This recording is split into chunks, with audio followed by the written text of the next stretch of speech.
ఆ కంటెక్స్ట్ ఏందని చెప్పేవాడు. అయితే ఒక్కొక్కసారి మేము అప్పుడు పివి నరసింహారావు గారు ప్రైమ్ మినిస్టర్ ఉండి కొన్ని ఆయనని ఇరిటేట్ చేసిన అది టేప్లో ఉందో లేదో తెలియదు, నేను ఆ క్వశ్చన్ అడిగినో లేదో తెలియదు, 2-3 చెప్పి క్లోజ్ చేస్తాను.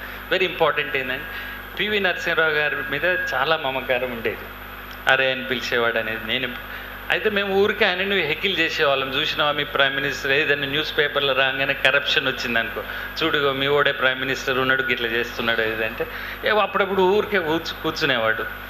ఒకసారి అప్పుడు ఏదో పివి నరసింహారావు గారి కరప్షన్ వచ్చింది కదా, ఏదో యూరియా కాదు, ఏదో సూట్ కేసులు ఎవరో ఇచ్చిందని అరెస్ట్ మెట్ట కరెక్ట్ ఇచ్చినప్పుడు అప్పుడే కూర్చుంటే చూసిన మైకోడి ఇంత రెడ్ హ్యాండెడ్గా ఉన్నది అని బాగా రోజు ఇరిటేట్ చేసాం. లంచ్ టైంలో ఏదో ఉంది సంథింగ్. ఆయనకు బాగా కోపం వచ్చింది. వచ్చి నేను నమ్మను రా మీరు ఎంతనా, నేను మాత్రం నమ్మను ఆయన కరప్ట్ అని. ఎందుకు నమ్మరు, గింత వచ్చినాక ఎట్లా నమ్మరు కాలేజ్ మీరు ఇట్లా దోస్తానంలో, అందుకే దోస్తానం వచ్చేసరికి అన్ని రేషనాలిటీ పోతుందని, అందుకే ప్రతి ఒక్కటి జస్టిఫై చేస్తాడు. ఇప్పుడు మీకు తెలుసు కాబట్టి కరప్షన్ అంటే నాకు తెలియలేదు కాబట్టి అందుకే కరప్ట్ అయిన వాళ్ళు తిట్టండి. అంటే వాళ్ళకి అంత ధైర్యం లేదురా, అంటే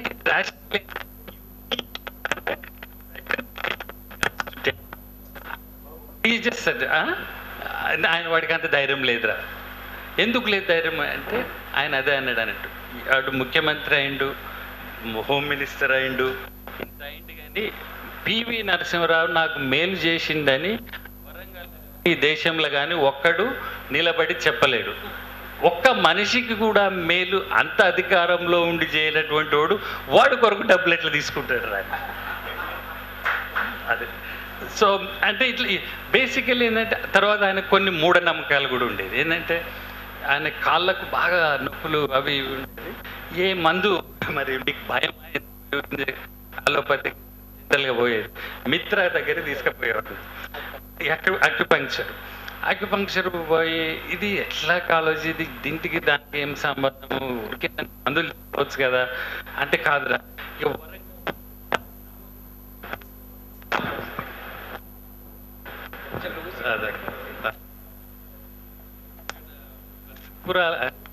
ఉండేది ఆయన ఇల్లు మిత్ర గారి, అడిగి డ్రాప్ చేసేది. ఇక ఆయనకు అయిపోయేంత వరకు మనం కూర్చోవాలి. సో అవి అది రాగానే ఇప్పుడు మంచిగా అయింది రాని ఎట్లా అంటున్నావు మంచిగా అంటే చూసినావు కదా నేను ఇట్లా పోయేటప్పుడు ఎక్కేవాడిని, ఇప్పుడు దిగుతున్నప్పుడు దిగుతున్నా కదా. It could be reason. ఎందుకు అంటున్నా అంటే is fundamental faith of it is. దాని గురించి ఆయన ఏ లెన్స్ పోయేదంటే టైం కానీ మీటింగ్ కానీ అరే అక్యుపంక్చర్ మాత్రం పోవాలని అంటే హీ హ్యాడ్ దిస్ స్కెడ్యూల్స్. ఆ తర్వాత కాలేజీ అంటే మరీ పర్సనల్ అంటే నాకు కొడుకు పేరు పెట్టింది, ఆ పేరు మేము పిలవట్లేదు కానీ హమ్ అని, అంటే మొదటి అక్షరం అది అని తీసి తర్వాత అది మేము పెట్టలేదు ఆ పేరు, ఆయన మేము మా ఊడిని ఎప్పుడు పిలవలేదు. కానీ ఎప్పుడు వచ్చినా కూడా హమ్ కైసా ఏం బాగున్నావా అని. అంటే ఆయనకు ఆ జ్ఞాపక శక్తి ఏంటంటే విపరీతమైన జ్ఞాపక శక్తి.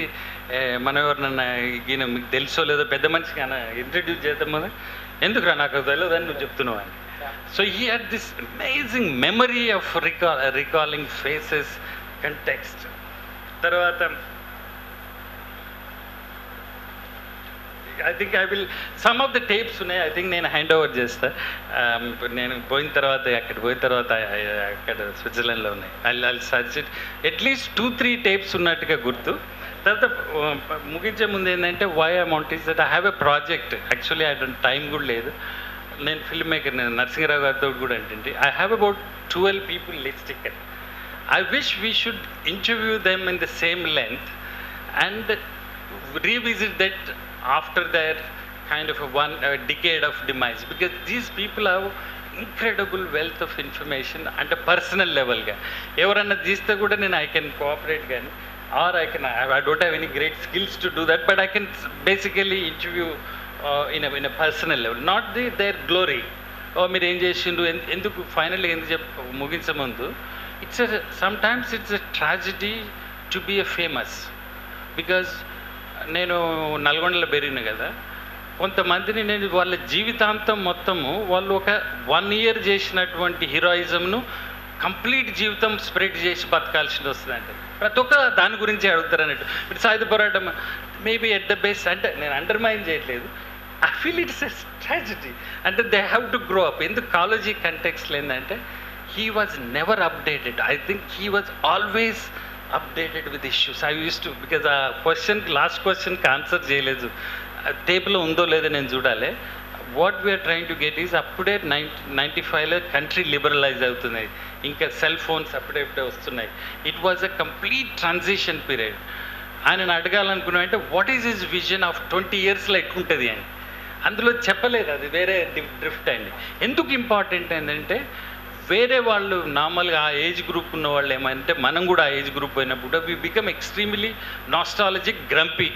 నేను చిన్నప్పుడు బాగుండే, ఎట్లుండే, ఏడుపు అన్నట్టు. No, societies go always forward. I think it is I fundamentally believe that this society is much better 40 years ago. Now they will be better in next 40 years ago. That's what the Kaloji was always fascinated with, the technology and his forward vision. Otherwise in that age group they fall back. Oh, nenu unnappudu mana itlunde atlu. No, I think fundamentally every society is going in a democratic conscious, the women conscious, that conscious. That's what his update was. He always used to do. That's fascinated me. Thanks. I think I took a long time. I'm sorry. Thanks a lot. భిక్షం గారి కృతజ్ఞతలు. శరత్ బాబు గారు మాట్లాడతారు.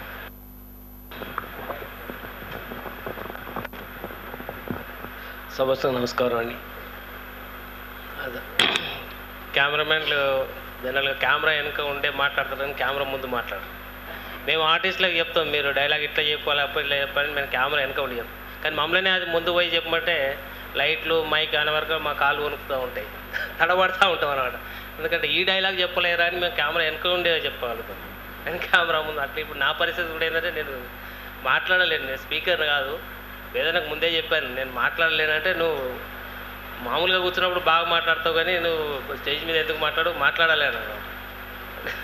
అది అయితే sir, మేము 2001లో ప్రభాకర్ ఇంట్లోనే college గారి ఒకసారి చిన్న బయట తీసుకున్నప్పుడు ఏంటంటే అప్పుడు ప్రభాకర్ ఇల్లు కంప్లీట్ అయిపోయింది. కంప్లీట్ అయిన తర్వాత సార్ని అక్కడ కూర్చుండబెట్టి చిన్న ఇంటర్వ్యూ చేస్తామన్నారు. సార్ని కొంచెం నాకు అనుకూలంగా నేను షిఫ్ట్ చేస్తున్నాను, lighting according to my life.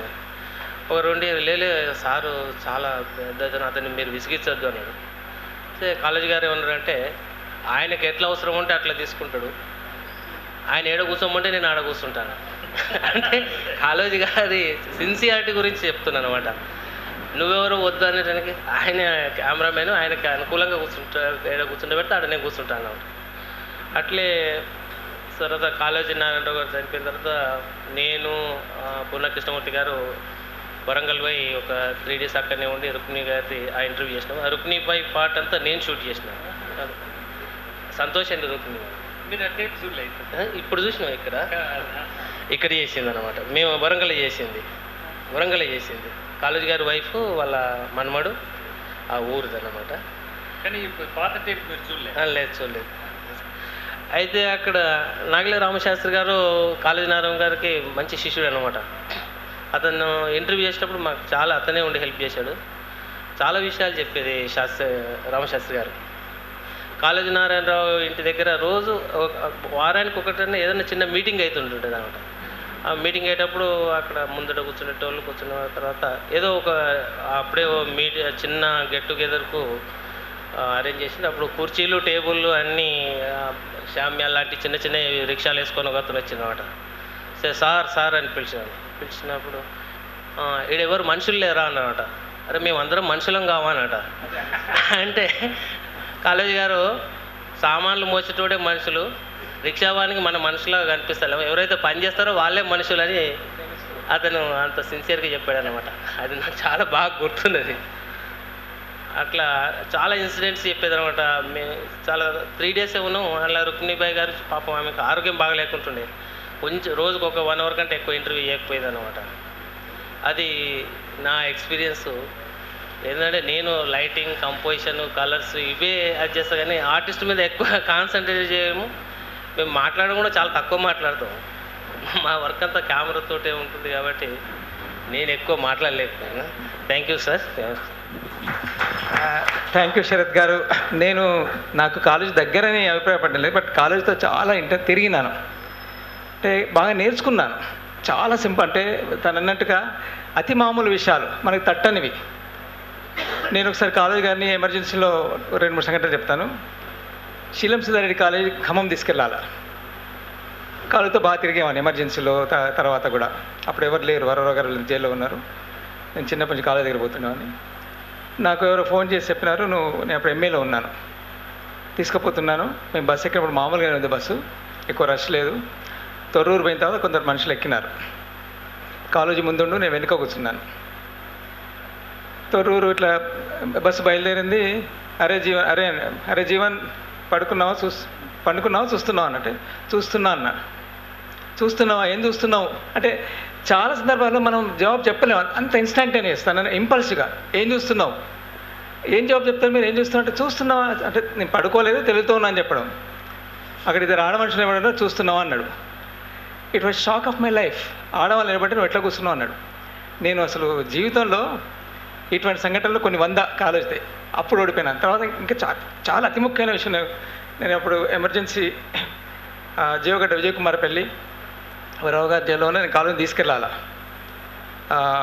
చలికాలం అక్కడ బయలుదేరాం. అప్పటికే కాలేజ్ చాలా పంక్చువల్. అప్పటికే మాకు స్కూటర్ లేవేళ్ళు, కాలేజ్ నడిచి వచ్చేవాడు. నేను మా కుమార్ పని చేస్తే లేట్ అయింది, 10 నిమిషాలు గుర్రు అంటున్నాడు. అసలు భయంకర కాలేజ్ టెరిబుల్ ఫెల్. అసలు యూ కాంట్ టాలరేట్ అంత భయంకరంగా.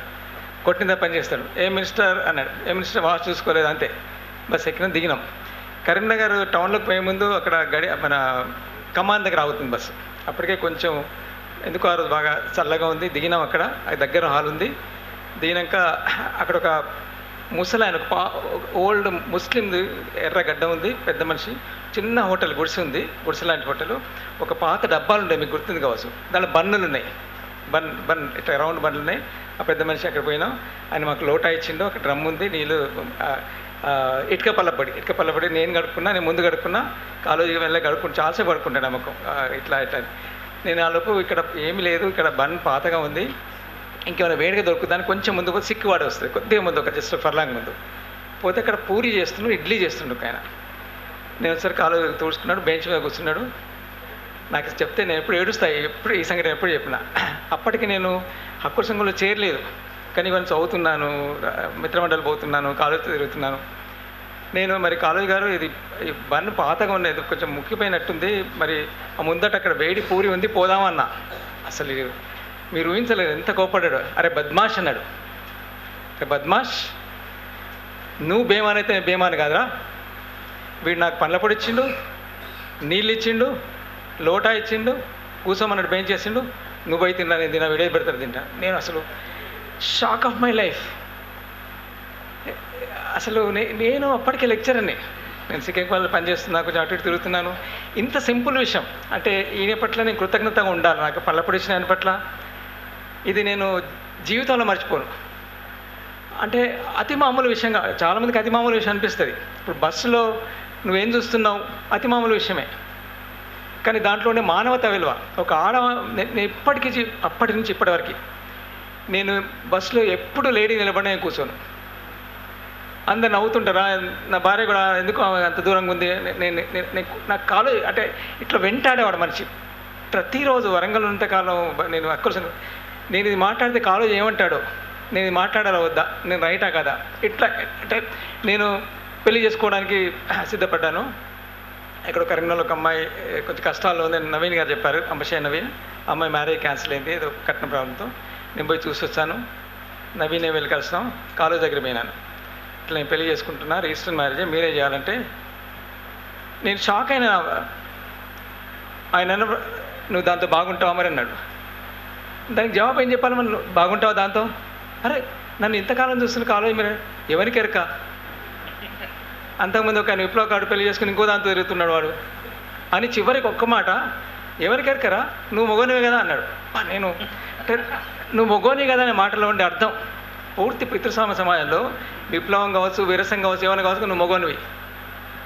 నేను నా మీద నమ్మకం వచ్చి సరే పెళ్లి చేసినంత అంటే ఇటువంటి ఇంపల్స్ అసలు మనిషిని నిలేస్తుంది. అట్లా జయశంకర్, ఇంకా 2 సంగతి. జయశంకర్ గారు రిటైర్ అయినారు రిజిస్ట్రార్గా. మేము జయశంకర్ వైస్ ఛాన్సలర్ రావాలని పెద్ద రిసెప్షన్ కమిటీ చేసుకుని, కృష్ణమూర్తి గారు చైర్మన్, కన్వీనర్, అందరూ చాలా పెద్ద మీటింగ్, అది పబ్లిక్ గార్డెన్లో పెట్టినాం. కాలేజీ దగ్గరికి పోవాలంటే భయపడే వాళ్ళందరూ అసలు. ఏదైనా మీటింగ్ కాలేజీ గారు మీరు ఇట్లా విరసం మీటింగ్ ఉంది పబ్లిక్ గార్డెన్ రండి అని అయిపోతే నాకు తెలియదా ఎట్లా భుజాల మీదకి తీసుకుపోతా నువ్వు నష్టపో అంటే మీరు ఊహించలేరు. చాలా మంచి అంటే బాగున్న రోజులు ఎప్పుడు బాగున్నారా అదేం ప్రశ్నరా, బాగున్నా కాబట్టి కుర్చీల కోసం పేపర్ చదువుతున్నాయి ఏం ప్రశ్నలు అరే అంటే ఇట్లా ప్రతిసారి నేను ఓడిపోయిన కాలేజ్ తోటి. అయితే జయశంకర్ దానికి వరవరావు నేను నువ్వే పోవాలి జీవన్ అన్నాడు. వరవరావు సార్ నేను పోయినా పోతే ఎట్లా వచ్చినా అంటే ఏం రా వాడేం జయశంకర్కి ఎందుకు చేస్తున్నావు ఇదంతా నువ్వెందుకు చేస్తున్నావు, వాడు ఏమన్నా కార్లో తిరగలేదా, వాడు గెస్ట్ హౌస్లో ఉండలేదా, తర్వాత వాడు జీతం తీసుకోలేదా, టీఏడీ తీసుకోలే, ఏం త్యాగం చేస్తున్నావు ఏం చేస్తున్నావు ఇదంతా నువ్వేం చేస్తున్నావు, మనకు వరకు బుద్ధి లేదా, ఎందుకు చేస్తున్నావు ఇదంతా, రిటైర్మెంట్ ఫంక్షన్ ఏంద్రా అన్నాడు. నేను ఏం చెప్పాలి దానికి అంటే మనం ఊహించలేము అసలు. ఆయన పని చేసినాడు, జీతం తీసుకున్నాడు, కార్లో తిరిగినాడు, క్వార్టర్లో ఉన్నాడు, ఎందుకు రిటైర్మెంట్ ఫంక్షన్ చేయాలన్నాడు. దానికి జవాబు లేదు నా దగ్గర. ఆయన మళ్ళీ ఏమనంటే ఇక నువ్వు వాడు వరవరు ఉండే కాబట్టి వస్తపా, వాడు కృష్ణమూర్తి వస్తపా అని వచ్చి ఇదే మాట్లాడినాడు. ఇది మాట్లాడేమంటే వీడు జీవన్ అన్నాడు, వాడు వరవరు అన్నాడు, కృష్ణమూర్తి గారు అన్నాడు, కాబట్టి బహుశా ఈ జయశంకర్ గారి దగ్గర పనిచేస్తాడు అన్నట్టుంది. చాలామంది పనిచేయాలని దొంగలు ఉంటారు, నేను పనిచేస్తాడు అంటే ఇది అంటే మీరు ఊహించలేరు. ఎన్జిఓస్ మీటింగ్ పిలిచినప్పుడు అది చెప్పినాడు. నేను ఎందుకు రావాలి మీ దగ్గరికి, నువ్వు జనంతో బాగుంటున్నావు ఏమైనా ఎన్జిఓస్ మీటింగ్ నేను కాలేజ్ కలిసిపోయినాము వాళ్ళు నేనే తీసుకెళ్ళాను, ఎందుకు మాట్లాడాలి మీ గురించి, మీరు ఏమైనా జనం వస్తే మాట్లాడుతున్నారా, వాళ్ళు ఎంత సదాయిస్తుండ్రు, నా మీద రాలేస్తారు జనం అంటే అంటే తనకి ఇంపల్సివ్ మనం ఊహించలేము. కాలేజీ అసలు ఆయన నుంచి ఎటువంటి ప్రశ్న వస్తుంది మన దగ్గర జవాబులు ఉండవు దాని మీద అంతే. ఇట్లా చాలా నేను నేర్చుకున్నాను. నేను చెప్పినట్టుగా ఎన్నోసార్లు ఓడిపోయినా, కొన్ని వేల సార్లు కాలేజీలో ఓడిపోయాను. నేను ఎమర్జెన్సీలో బాగా తిరిగినా, ఇంతటి భువనగిరి పోయినాం, నల్గొండ పోయినాం. చాలా క్రైసిస్ పీరియడ్లో పోలీసులు పూర్తిగా మమ్మల్ని అందరినీ బాగా సతాయిస్తున్నారు. ఆ సమయంలో కాలేజీ నేను అరెస్ట్ అయినాను, నన్ను చంపుదామని పోలీసు ప్రయత్నం చేస్తుంది, కాలేజీ ఇక్కడ ఉన్నాడు ఆయనకి తెలిసింది, సరే ఏదో ప్రెషర్ వాళ్ళు వదిలిపెట్టినారు, తెల్లవారు వచ్చి కలెక్టర్ దగ్గర పోదాంపా అన్నాడు. బీపీ ఆచార్య కలెక్టర్. పోయినాం ఇద్దరం, నువ్వు రా వాడిని వెళ్దాం, వాడే కలెక్టర్ కాడే వాడిని వెళ్దాంపా పోయినాం. ఆయన చెప్పాడు జీవన్ మా చైర్మన్ కూడా కాలేజీలో బాగానే ఉంటాడు, నాకేం కంప్లైంట్స్ లేవు, కానీ పోలీసు వినడం లేదు, నేను వాడిని ఎస్పీ గారిని కలుస్తా అన్నాడు. ఆచార్యకు ఒక భయం, ఎస్పీ దగ్గర భయం మాట్లాడుతాడు. ఆయన ఎస్పీ దగ్గర కాలేజీ పోవడం ఏంది, నన్ను లోపల పిలిచి Jeevan please don't go to SP will come to college house, please tell him convince college I can't talk to him అన్నాడు ఆయన. ఆచార్య వచ్చి లేదంటే కలుద్దాం ఎస్పీని. తెల్లవారు నేను పొద్దున్నే పోయి మనం ఎస్పీ దగ్గర పోవద్దు, కలెక్టర్ గారు వద్దంటున్నారు, మీరే ఎస్పీనే వస్తారట, సివిల్ డ్రెస్లో వస్తారని చెప్పినాడు ఆచార్య గారు. Will come in civil dress, మొత్తం పోలీస్ గన్మెన్కి ఎవరంటే మామూలు వ్యక్తిలాగా వస్తారంటే వచ్చినాడు, వచ్చి కూర్చున్నాడు, ఏదో అది మాట్లాడినాడు. తర్వాత నేను మధ్యలో వచ్చినాను, ఇది నా పర్సనల్ విషయం చెప్పండి లేదు నేను అంటే ఆయన వచ్చి చాయ్ ఇచ్చినాను ఇట్లా. ఇంకో ఆయన ఆయన ఆయన స్టైల్ చూడండి, ఇగో వీడే జీవన్, నా పేరు జీవన్, వీడే జీవన్, వీంతో ఏంది నీకు లొల్లి, ఎందుకు సతాయిస్తున్నావు, ఎస్పీని నాయక్, నాకు జీవన్ మీద చాలా కంప్లైంట్స్ ఉన్నాయండి, దళాంతో సంబంధం ఉంది, సుబూత్ ఉందా నీ దగ్గర, సుబూత్ ఉన్నదా, అప్పటికే అంత రెడీగా ఫైల్ పట్టుకొని వచ్చిండు డోసారు, దూరంగా జీప్ ఉంటే తెప్పించినాడు, ఫలానా లెటర్లో జీవన్ పేరు ఉంది, ఎవరు ఆశాలని ఒక దళనాయకు రాసుకున్నాడు జీవన్ పేరు అంటే. నేను మరి నాకే తెలియదు, మరి ఆయన రాసుకుని నేనే జాగ్రత్త జీవన్ మీ ముందే ఎట్లా మాట్లాడుతున్నాను ఎవరు ఎస్పీ, మరి ఏం చేస్తామంటే నేను జీవన్ అరెస్ట్ చేయాలి, వాడు తీసుకుపోతాడు పో, అరే నేను నా భార్య లోపల ఉంది, నేను పనిలో హైదరాబాద్ పోవాలి, మా మామగారికి బాగాలేదు, ఎప్పటికీ డెప్యుటేషన్ ట్రై చేస్తున్నా, వాడు తీసుకుపోతాడు పో, అరే నేను ఇప్పుడు ఎట్లా పోవాలి, నేను అరెస్ట్ చేయడానికి నేను ప్రిపేర్డ్గా లేను, ఊరికి కలవడానికి వచ్చినాను, ప్రతి వాళ్ళు లోపలికి పిలిచారే ఇప్పుడు ఎట్లా పోతాం, మనం ఇంటే చెప్పి రాలేదు, ఇప్పుడు ఎస్పీ తీసుకోవద్దు ఎట్లా, మీరు హైదరాబాద్ పోవాలి కదా, మా నాన్న వస్తుంటారు, ఆయన అక్కడ మెడిసిటీలు చూపెట్టాలి కదా ఎట్లా, మళ్ళీ బయటకు వచ్చి నేను పోతాను తప్పకుండా అరెస్ట్ అవుతాను, కానీ కాలేజ్ గారు నాకు ఒక 5-6 రోజులు టైం కావాలి, నాకు హైదరాబాద్ పోయి పని ఉంది, మామగారికి హెల్త్ బాగాలేదంటే వానికి నాకు కాదు వానికి చెప్పుకో, ఎస్పీ గారికి చెప్పుకో, ఎస్పీ గానికే ఎస్పీ ముందే చెప్పిన నాయక్ గారు తప్పకుండా వస్తాను, నా మీద మీరు సాక్ష్యం ఉందంటారు కానీ నేను అరెస్ట్ చేస్తాక నాకు టైం కావాలంటే, ఇక మిస్టర్ వానికి నీ ముందే మాటిస్తున్నా, మళ్ళీ ఏమైనా వాడు కాలేజ్ కానీ తిడతాడు కాబట్టి జాగ్రత్త అంటే ఇట్లా. అసలు మనిషి మీరు అంటే మీ అందరికి కాలేజ్ పరిచయమే, నేను పరిచయం లేదు చెప్పలేదు కానీ మనిషి నిలేస్తాడు, నా బాధ్యత, మళ్ళీ వాడు కాలేజీ మీద మాట ఇచ్చిన మీ జీవన్ కుమార్ తప్పించుకున్నా అంటాడు, అందుకే మిస్టర్ జాగ్రత్త. ఇట్లా అసలు ఇవన్నీ నాకు జీవితాంతం అంటే ఇట్లా కొన్ని వందల సంఘటనలు ప్రతి దగ్గర. హీ మేక్స్ యూ ఇట్లా నిలేస్తాడు. నిజంగా అసలు కాళోజీతో తిరగడం, కాళోజీ గురించి మాట్లాడడం పెద్ద అనుభూతి. ఆ మిత్రులు అజిత్ నాగర్ మాట్లాడతారు. నమస్తే అండి అందరికీ. యాక్చువల్లీ నేను ఈ డాష్ షేర్ చేసుకోవద్దు as usual, but I'm here. One because Amarnath లేడు, is out of town, and నాన్న కూడా లేరు. సో కాబట్టి I'm more or less representing them, I can say. Amar నాకు associate is a young filmmaker, very promising, got the right perspectives. So I wish him all the best. He should have been here today, but documentary ki to Orissa వెళ్ళిండు. నా ఫ్రెండ్తో work చేస్తుండే అక్కడ. He's associated with me in some of my projects also, commercial and otherwise. So ఈ film వచ్చేసి it's actually a pure accident that he's happened. One was నాన్న ఎప్పటి నుంచో కాళోజీ గారి మీద ఫుటేజ్ అంతా సేకరించటము, of course on different eminent personalities కానీ ఇష్యూస్ కానీ. So in the process Kaloji గారిది కొంచెం ఫుటేజ్, ఓ ఫ్రెండ్ చక్రి అని ఫిల్మ్ మేకర్ ఉన్నాడు, is made a film or short some footage. Prem Raj అని ఫిల్మ్ మేకర్ ఉన్నాడు, తన డాక్యుమెంటరీలోంచి కొంచెం ఫుటేజ్ వాడినరు. And most of it Bhiksham గారిది అండ్ శరత్ అన్న వాళ్ళు చేసినప్పటి footage. As I said, the film was an accident purely because Bhiksham garu వేసిన ప్రశ్నలు అండ్ మీరు షూట్ చేసినప్పటిది, it just so happen that somehow the questions were very similar. And ఇవన్నీ నాన్న మొత్తం తీపించుకొని మొన్న ఏదైనా చేద్దాము సెంటనరీ సెలబ్రేషన్స్కి అని చెప్పేసి I was watching this footage. Then I realised that the lot of similarities and in the questions on the personal side, family side. So then Amar sat through and made the edit the way it came out. First cut చూపించిన తర్వాత నా reaction అడిగితే I was not very happy with the film. So I suggested him, but I realized at the end of it someone who knows Kaloji or someone who wants to know Kaloji, only they will be the audience for this kind of film. And I said, okay, we can go ahead with maybe a few changes on that. Today I'm seeing it for the second time. I really like it. It's much come out much better than what the first cut was. Kaloji గారు నాకు అసలు తెలియదు, తెలుగు చదవటం తక్కువ. At least మా జనరేషన్లో నేను చదవటమే తక్కువ, దాంట్లో తెలుగు అనేసరికి ఇంకా దూరం అయిపోతూ ఉంటాము. So but so many aspects, the way he talks, ఒక పెద్ద విషయాన్ని మనకేదో చాలా పెద్దగా అనిపించింది చాలా సింపుల్గా 2 వాక్యాల్లో చెప్పేస్తే it clear so many things for you in your life. Very specifically in today's society, the way things are going and all that, how one can think and live on a personal level, to be democratic అంటే ఏదో మా చిన్నప్పుడు social సైన్సెస్లో చెప్తా ఉంటారు, fundamental rights అని, ఇంకేవో responsibilities అని.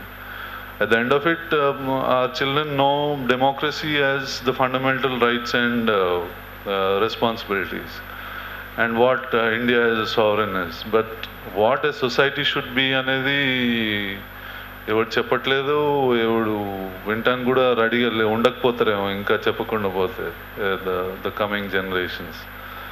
So everything what I was seeing in the film today, whatever he was saying, it's more about the society, how it should be. A chinna aspect of అదేంటి అంగడి society కావాలన్నా మాకు సంగడి society కావాలన్నా అనేది.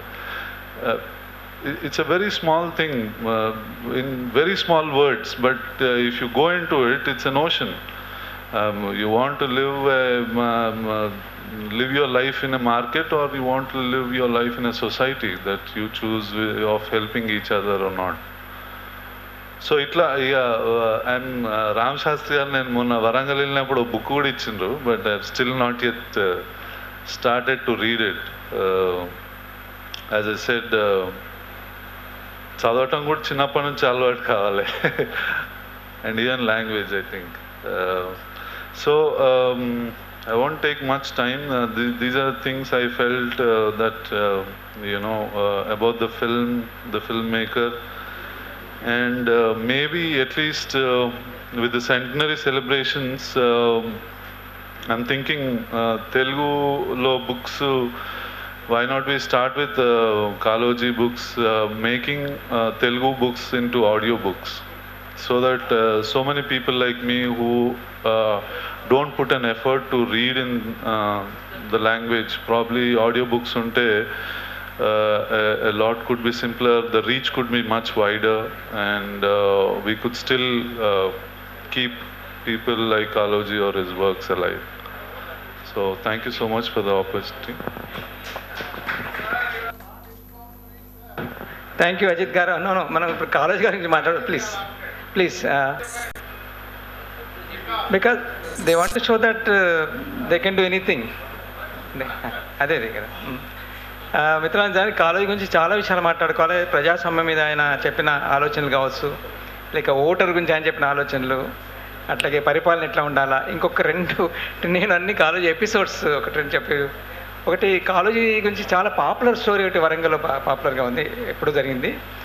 మాకు వరంగల్లో సుబేద ఆయన ఇంటి దగ్గర బస్సు ఎక్కితే చౌరస్తా పోవడానికి ఆ రోజు చారాన ఉండేది, చారాన బస్ మధ్యలో 4-5 స్టేజీలు అని కాలేజీ చౌరస్తా పోవాలి. బస్సు ఎక్కిండట. ఆ రోజుల్లో కండక్టర్లు టికెట్లు ఇచ్చేవాళ్ళు కాదు, జేబులో పైసలు వేసుకొని మన దిగి వచ్చారు. తర్వాత స్ట్రిక్ట్ అయిపోయింది టికెట్లు ఇవ్వడం.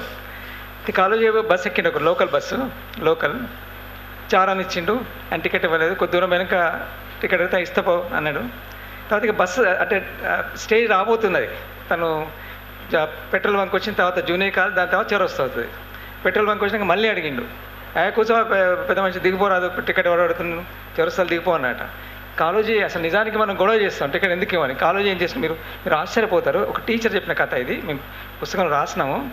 ఇంకొక చారాన తీసి కండక్టర్ ఇప్పుడు నాకు ఈ చారానికి టికెట్ ఇవ్వన్నట. అంటే ఎవరైనా ఇట్లా చేస్తారు అసలు? ఇటువంటి మనుషులు ఉంటారు అసలు? అప్పుడు ఆయన ఇంకెవరో చూసి ఆయన ఎవరనుకున్న కాలేజీ గారు అంటే, ఆయన పాపం బస్సు ఆపి కాళ్ళు మొక్కి క్షమించండి అంటే హ్యూమన్ ఆస్పెక్ట్. ఇంకోటి కాలేజీ కుటుంబం గురించి చాలా విషయాలు దీంట్లో అమ్మ చాలా విషయాలు చెప్పింది. నిజంగా చాలా చాలా అటకరెక్ట్గా ఉండేవాడు. కాలేజీకి టిఫిన్ అయితేనే ముఖం కడుక్కునేవాడు. ఎన్నో సందర్భాల్లో నా కళ్ళ ముందర గొడవ పెట్టుకున్నాడు, టిఫిన్ కాకుండా ఎందుకు కడుక్కున్నాను. పెరుగు పుల్లగా ఉన్నా కూడా ఒకసారి ఇట్లా పెరుగు కొంచెం పుల్లగా ఉంటే ఇట్లా ఇసురు కొట్టిండు ఇంట్లో గొడవ. ఆమె ఏంది మీ కాలేజీ మీకు గొప్ప అయితే నాకేం గొప్ప, మీ ఆయన ఆమె ఎప్పుడదే మీ కాలేజీ మీకు గొప్ప నాకేం గొప్ప. తర్వాత ఇది ప్రైమ్ మినిస్టర్ ఇది అనౌన్స్ చేసిండు, కాలేజీ ఫోన్లో వదిలేవాడు కాలేజీ తీసుకోమన్నాడు. ఈయన అసలు తీసుకుపోద్దంటాడు. లెటర్ వచ్చింది, ఇది 22 కిలోలు బట్టి ఎన్నిసార్లు జోకించినప్పుడు నేను వరంగల్ ఉన్నా 10 సార్లు తర్వాత తీసుకొచ్చినావు జోకినావు, ఇవి నేను ఏం పోతా అని. సరే తీసుకుపోయినారు. ఆయన పాపం పిలుస్తాను, ప్రైమ్ మినిస్టర్ పిలుస్తున్నాడు, ఆమెకు అవకాశం ఉండదండి, బాగా ఒత్తిడి చేస్తే మీరు ఉన్నారా, తీసుకొచ్చినాం. ఆమె రెడీ చేసిండు. ఒకటి లంగా పెట్టుకోవాలి, ఒకటి మనకు బరువు అయితే వాడు విమానం ఎక్కనియాడు. సరే మొత్తానికి ఒప్పుకున్నాడు. ఒప్పుకున్నాక రాత్రిపూట ప్రభాకర్ ఇంట్లో ఉన్నాం, మీరున్నారా, మీరు లేరు, ప్రభాకర్ ఇంట్లో ఉన్నాం, చదువుతుంటే బట్టలు వాళ్ళు తెల్లవారు పోవాలా. ఆమె పాపం కుంకుమకాయ పెట్టుకుంది. ఆ కుంకుమకాయ కింద పడి